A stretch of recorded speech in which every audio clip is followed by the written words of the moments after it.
Hello, everyone. This is Devin Thorpe for Your Mark on the World, and we are fortunate to have with us today really an extraordinary individual. He's one of that rare breed of people that have given great and deep thought to the problem of truly eradicating, not alleviating, not salving, not helping, but truly eradicating poverty. This is Dr. Paul Godfrey. He is a professor at Brigham Young University's Ballard Center for Economic Self-Reliance, and also the author of More Than Money. Paul, thank you very much for joining us. Thanks, Devin. What a wonderful introduction. Well, we're just honored to have you. Your brilliant book is really an inspiration, and I really appreciate the thought that has gone into that. I wonder if you would share just a quick overview for those who are watching of what are the message of your book and those 5 types of capital. Well, I think the first message of the book that you so nicely stated is that for individuals and families, we can eliminate, not merely alleviate, the condition of poverty. We can help people move from conditions of abject poverty to conditions of real prosperity. The 5 types of capital that help them do that are capital resources. Those are things that allow them to build a life for themselves. And the 5 types of capital are institutional capital, the system in which you live; social capital, the things that are available to you for who you know; human capital, what's in your head, what's in your hands, and what's in your heart; organizational capital, how you're able to create relationships with other people that are work-oriented, that get things done; and physical capital, the last puzzle piece, kind of your assets and your tangible resources.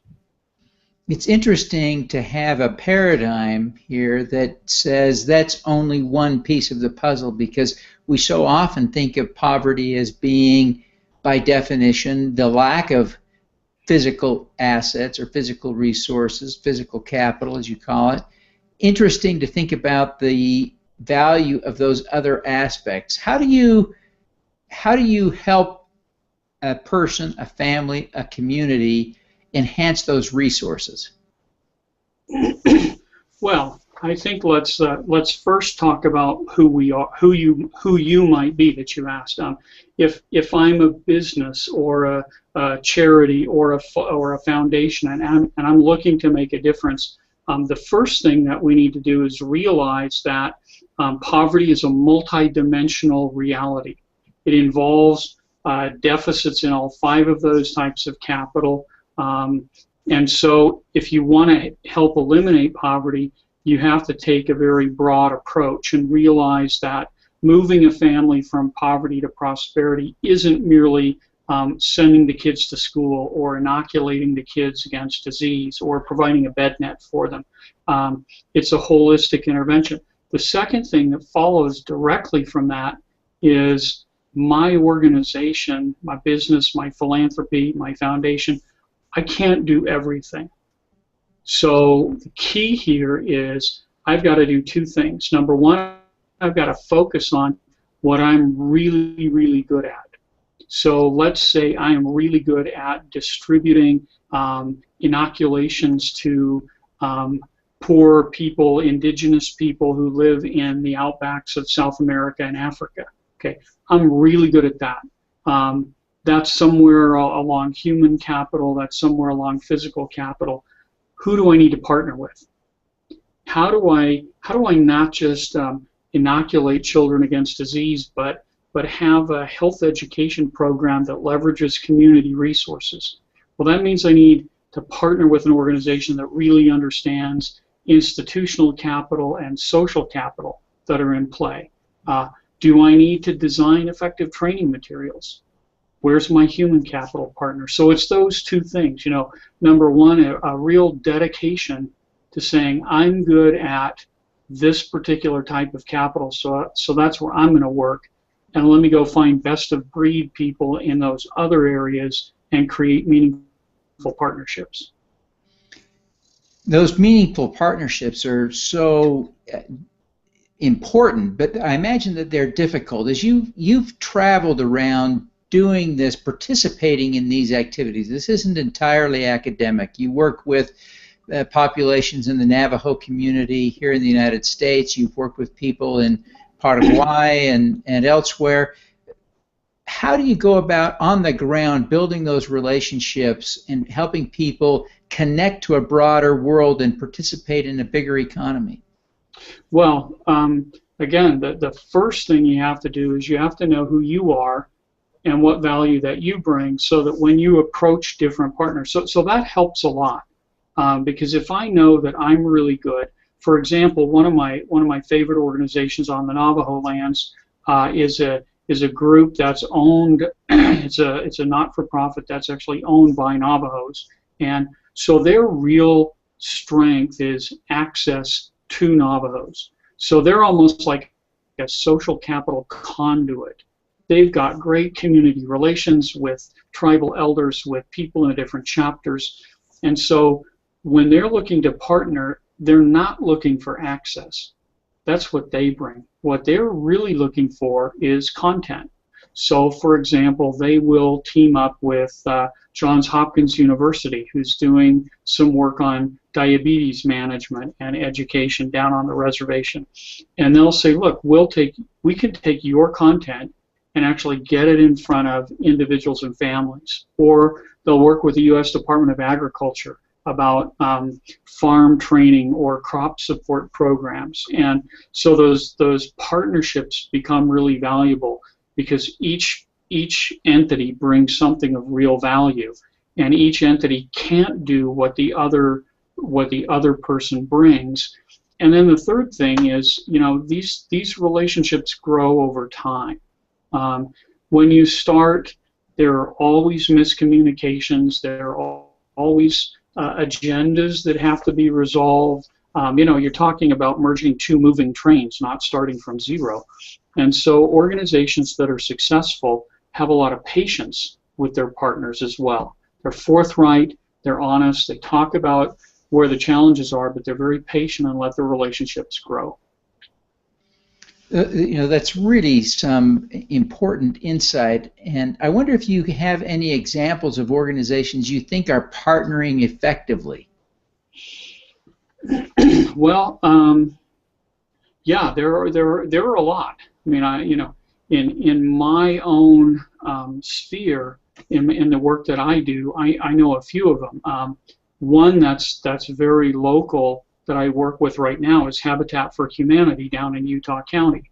And Habitat is wonderful at creating partnerships with the different religious organizations down in Utah County to help people, to help get the volunteers that they need, to help identify families that need to improve their housing situation. They're very good at working with local governments to help. So one of their big emphases is on neighborhood revitalization. So not building new homes, but taking substandard housing and improving it. Well, counties, cities, and states have funds provided for community redevelopment. Habitat is a broker that helps bring those resources together with buildings and families who need that help. So that's an example locally.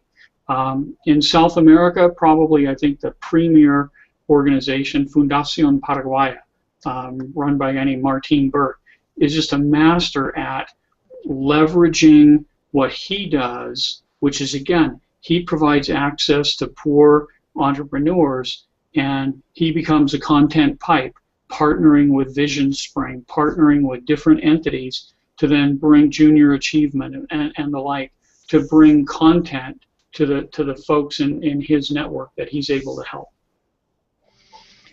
Is there a way, ultimately, to scale the eradication of poverty at the family, community level? Is there a way that we can lift or help the poor people of the world lift themselves out of poverty?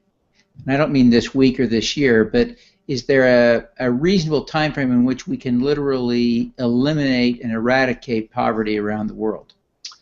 Well, so I begin my book with two interesting quotations. One from the book of Deuteronomy, where Moses talks about you're always going to have the poor with you, and how you treat the poor is a symbol of your commitment to righteous principles. Fast forward, Jesus says essentially the same thing.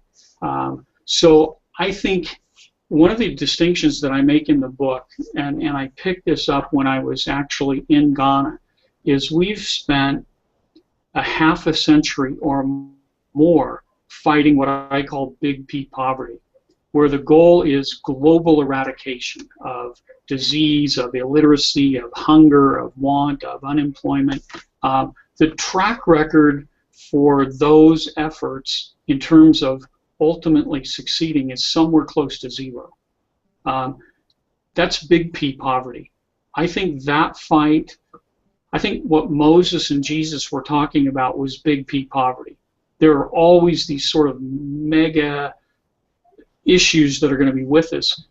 But when we talk about little p poverty, so the poverty that's experienced by the Begay family down on the Navajo lands, or by individual husband and wife and child pairs in Ghana, if we focus on that level, we can in fact eradicate poverty.